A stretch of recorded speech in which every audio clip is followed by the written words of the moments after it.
여러분, 북극하면 가장 먼저 뭐가 떠오르시나요? 밤하늘을 수놓는 신비로운 오로라, 끝없이 펼쳐진 새하얀 빙원, 그리고 그 빙원 위를 어슬렁거리는 북극곰. 그런데 최근 북극에서 이상한 현상이 목격되고 있습니다. 북극의 최상위 포식자 북극곰이 철새의 알을 깨먹는 겁니다. 게다가 북극곰이 순록을 사냥하는 모습이 포착되기도 했습니다. 본래 물범을 아주 좋아하는 북극곰은 어쩌다가 새의 둥지를 털게 되었을까요? 북극에서 대체 무슨 일이 벌어지고 있는 걸까요? 지금 읽어드리겠습니다.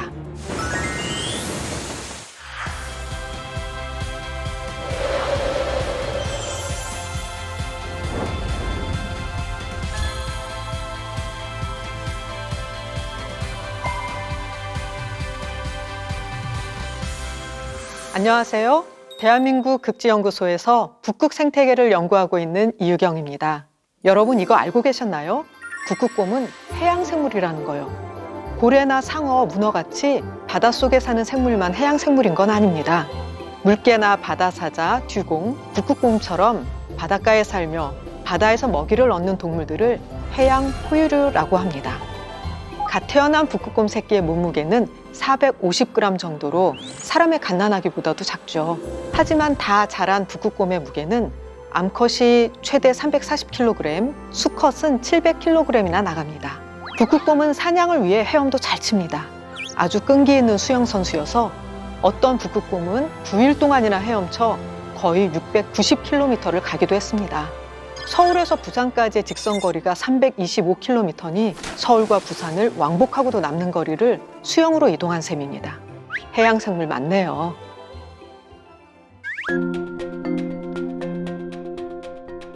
두터운 지방이 단열재처럼 바깥의 찬 기온을 막아주기 때문에 가능합니다. 여기에 검은색으로 된 가죽과 투명한 두 겹의 털이 햇볕을 조금이라도 더 흡수해서 체온을 보태주죠.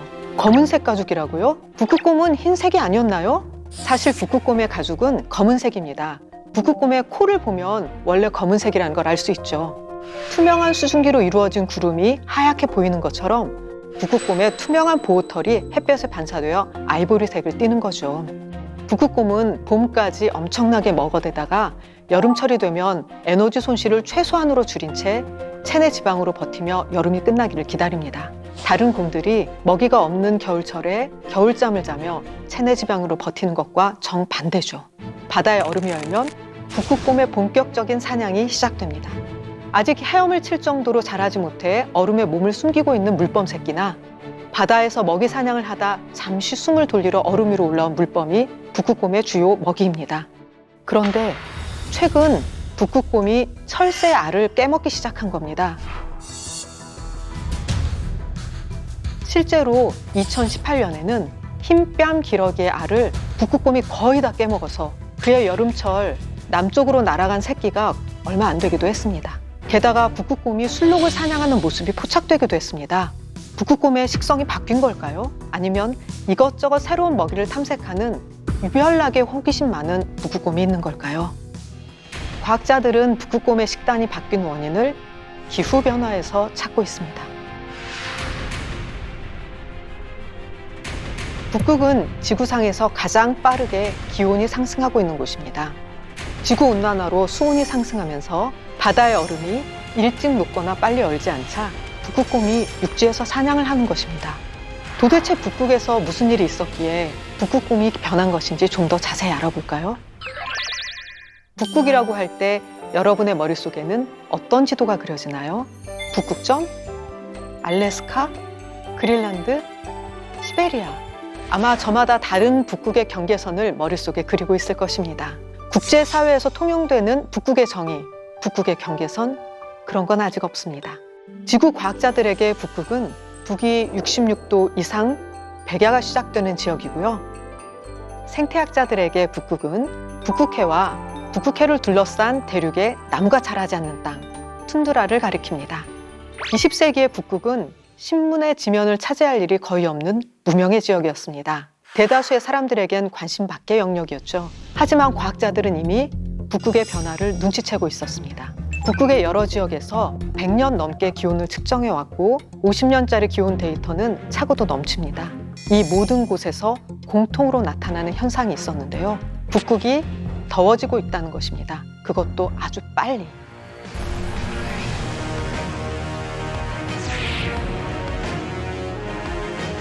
북극은 지구 평균보다 3배나 빠르게 더워지고 있습니다. 대기 온도가 높아지면서 땅속의 온도도 올라갔습니다. 북극의 땅속엔 1년 내내 녹지 않는 영구 동토층이 있습니다.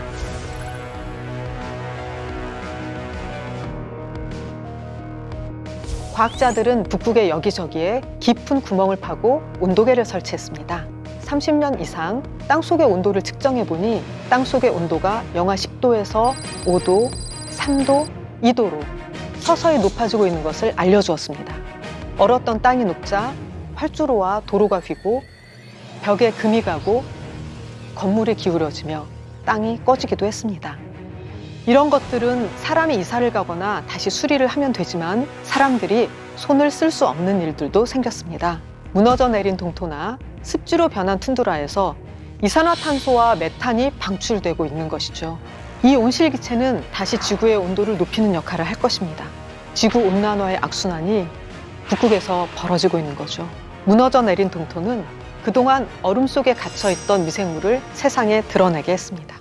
2016년 러시아 시베리아에서 북극해를 뻗어나온 야말반도, 이곳에서 술록들이 픽픽 쓰러져 죽는 사건이 발생했습니다. 야말 정부는 신속하게 원인을 찾아 나섰고 술록의 집단 사망의 원인이 탄저병이라는 것을 밝힙니다. 다행히 탄저병은 야말 지역에서 제어되어 2,500여 마리의 술록과 1명의 유목민 소년의 죽음으로 끝났지만 만약에 이 전염병이 다른 지역으로 퍼졌다면 전 세계에 어떤 영향을 끼쳤을지 상상하기조차 힘든 일입니다. 이 탄저병은 도대체 어디에서 온 걸까요? 20세기 초 시베리아에서 대량의 술록이 탄저병으로 죽은 사건이 있었습니다. 이때 죽은 술록의 사체를 시베리아 동토에 묻었는데 동토가 녹으면서 사체들이 드러나서 탄저균이 노출된 것으로 추정하고 있습니다. 북극의 변화는 툰드라 동토에서만 일어나는 것이 아닙니다. 미 한국우주국 나사는 1979년부터 마이크로파 위성으로 북극해를 덮고 있는 얼음의 면적을 매일 측정해 왔습니다. 분명한 건 북극의 얼음이 확 줄어들었다는 것입니다. 원래 자연은 계속 변하는 거 아닌가요? 그게 우리랑 무슨 상관이 있다는 거죠? 아마 이렇게 생각하는 분들도 있을 것입니다. 북극해를 덮고 있던 얼음이 절반쯤 사라졌다고 해서 당장 내 인생이 변하는 건 아니겠죠. 하지만 북극해의 해빙은 우리와 우리 아이들의 미래에 분명히 큰 영향을 줄 것입니다. 북극에서의 변화는 북극에만 머물러 있지 않습니다. 지구의 바람과 바다는 서로 연결되어 있기 때문이죠. 북극의 얼음이 사라지면 여러 가지 변화가 있겠지만 특히 2가지 중요한 일이 일어납니다. 현재 한반도뿐만 아니라 중위도권에서 일어나는 기상이변은 북극해 해빙의 변화와 밀접한 관련이 있습니다. 북극의 얼음이 사라지면 북극에서 태양열을 더 많이 흡수하게 됩니다. 넓은 지역을 덮고 있던 얼음, 빙하나 해빙은 흰색이죠. 흰색의 얼음은 햇빛을 반사합니다. 지구로부터 들어오는 햇빛을 반사해 열 흡수를 적게 하는 기온 조절자와 같은 역할을 합니다.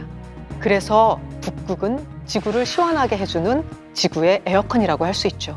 하지만 얼음이 사라진 북극의 짙푸른 바다는 그 반대입니다. 햇빛을 받으면 많은 열을 흡수합니다. 그러면 북극을 덮고 있던 공기의 온도가 점점 올라갑니다. 지구 전체로 볼 때 태양에서 들어오는 열이 증가하게 되는 것이죠. 또한 북극과 그 아래에 있는 중위도 사이의 기온 차이도 줄어들겠죠. 북극의 찬바람이 중위도로 넘어오는 것을 막아주는 제투기류가 있는데 이것도 약해집니다. 그러면 대기가 정체될 가능성이 높아지기 때문에 저기압이 정체되면 집중호우가 내리고 고기압이 정체되면 폭염 또는 가뭄이 발생하게 되는 거죠. 이 때문에 올해 유럽과 미국은 폭염과 가뭄, 산불이라는 삼중고에 시달렸고 한반도는 장마전선이 정체하며 기록적인 폭우가 쏟아져 내렸죠.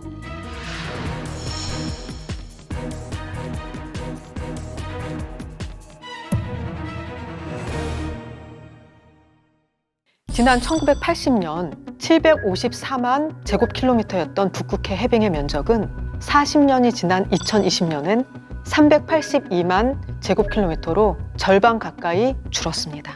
북극해에서 얼음이 사라지면 바다에서 수증기도 더 많이 증발합니다. 증발을 막아주던 얼음층이 사라졌기 때문이죠. 수증기가 더 많이 증발하면 공기 중에 습도가 높아지고 그러면 눈이 더 많이 오게 됩니다. 더 일찍, 더 많이 눈에 덮인 시베리아는 더 추운 바람을 만들고 시베리아 고기압의 영향을 받는 우리나라는 더 추운 겨울과 폭설을 맞이하게 됩니다. 2011년 유럽에 들어닥친 한파는 지중해 연안을 눈으로 덮었고 아프리카의 알제리와 튀니지까지 한파에 얼어붙었습니다. 심지어 사하라 사막에도 눈이 내렸죠.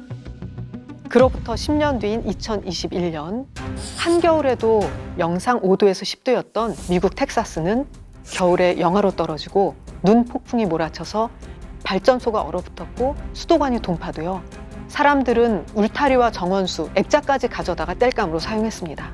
이미 아프리카에서 수많은 기후 난민이 유럽으로 몰려들고 있고요. 남미에서 미국으로 향하는 발걸음은 멈추지 않고 있습니다. 이처럼 날씨의 변화는 우리가 먹고 사는 문제와 직결되어 있습니다. 그런데 더 큰 문제가 남아 있습니다. 그것은 아마 그린란드에서 시작될 것입니다. 2022년 여름 그린란드는 평소보다 10도나 높은 기온을 기록했고 단 3일 동안 총 180억 톤의 빙하가 사라졌습니다. 빙하가 녹아서 올림픽 규격의 수영장 720만 개를 채울 만큼의 물이 바다로 흘러들어간 것입니다. 우리는 여기서 빙하가 녹은 물이 초래할 엄청난 변화를 주목해야 합니다. 흔히들 날씨는 햇빛과 바람이 결정한다고 생각하는데요. 사실은 바다의 영향이 매우 큽니다. 거대한 해류가 엄청난 에너지를 품고 이동하면서 날씨를 좌지우지하기 때문이죠. 그런데 그린란드에서 빙하 녹은 물이 갑자기 많이 흘러들어가면 그 옆에 바다가 싱거워져서 대서양의 따뜻한 해류가 북극까지 가지도 못하고 노르웨이와 아이슬란드 근처에서 바닥으로 가라앉을 수 있겠죠. 그러면 이 지역의 수온은 낮아질 거고 해류에서 에너지를 공급받지 못한 대기의 온도도 떨어질 것입니다. 유럽과 북미의 기온이 낮아지며 이 지역에 빙하기가 다시 올 수 있다는 것입니다. 이것은 미친 과학자의 엉뚱한 상상이 아닙니다. 실제로 과거의 지구 역사 속에서 여러 번 일어났던 현실입니다. 북극은 기후변화를 그 어느 곳보다도 빠르게 감지할 수 있는 바로미터이자 기후 위기를 몰고 올 수 있는 엑셀러레이터인 셈입니다. 여러분, 물범에서 새알과 술록으로 먹이를 바꾼 북극곰이 우리에게 알려주는 메시지는 이것이 아닐까요? 나는 겨우 식단을 바꿨을 뿐이지만 만약 너희가 바뀌지 않는다면 지구는 모든 걸 바꿔버릴걸?